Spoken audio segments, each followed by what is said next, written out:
Peace of Emperor presents.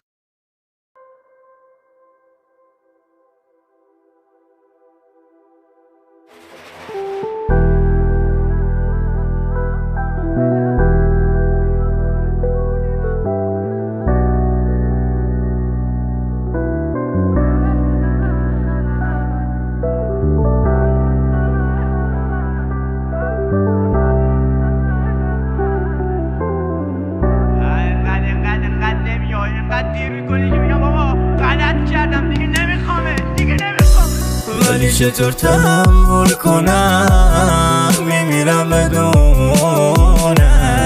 به خدا دوست دارم من میمیرم بدونت همه گفتم فقط مال منه ولی شدی مال همه هر چقدر در زندگیت بگم بازم خیلی کمه درد کشیدم ولی صدام در نیومد درد کشیدم واسه تو که بد نیومد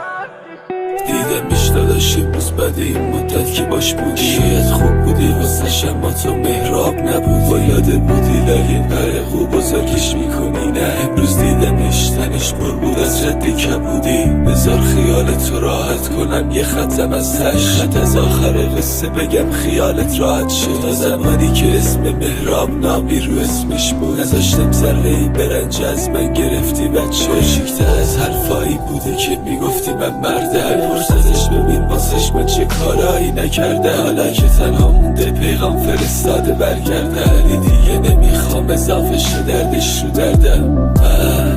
همون که پای دلش وایساد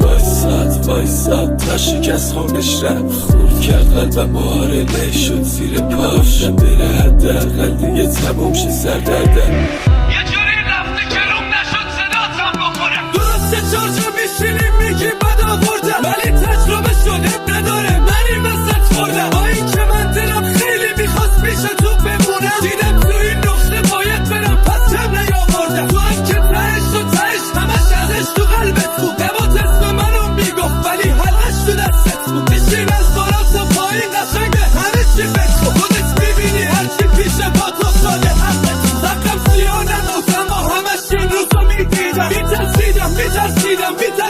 میترسیدم دلم خدایی نمیخواست بدن رفتن و بچینم ولی بهتر از این بود که یه شر مرگم رو ببینم زدم بارون به این شیشه چشم دیگر یه تر میشه گفتی ازدواج با اون قطعا بی حرف و پیشه منم زدم بیرون ازم شیمون یه بیرون خونه رفتی اضافه شد یکی دیگه به مسافر خونه به همه گفتم فقط مال منه ولی شدی مال همه هر چقدر در زندگیت بگم بازم خیلی کمه درد کشیدم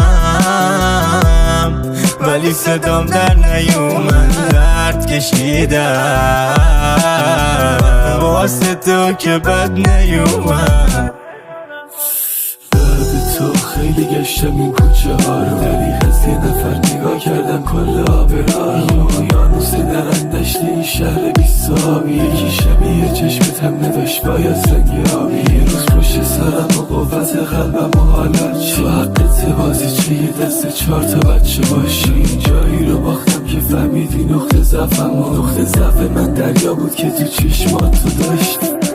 تو خیلی اتفاقی تو ترافیک یکی کنارم وایساد که خیلی شبیهت بود نمیزد باهات حتی از تو چشاش اما چیزی که تو نگاش نبودش بود حس کردم که دارم خودتو میبینم چرا خواستم پیاده شم یه دستاتو بگیرم خودتی وگرنه انقدر توی خیابونم انقدر تو میرم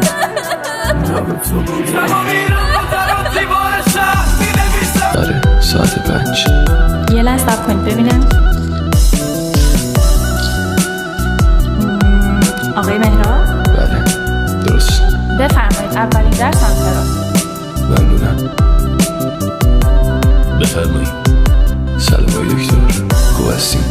مرسی مشکل چیه؟ نمیدونم فقط اصلا حالم خوب نیست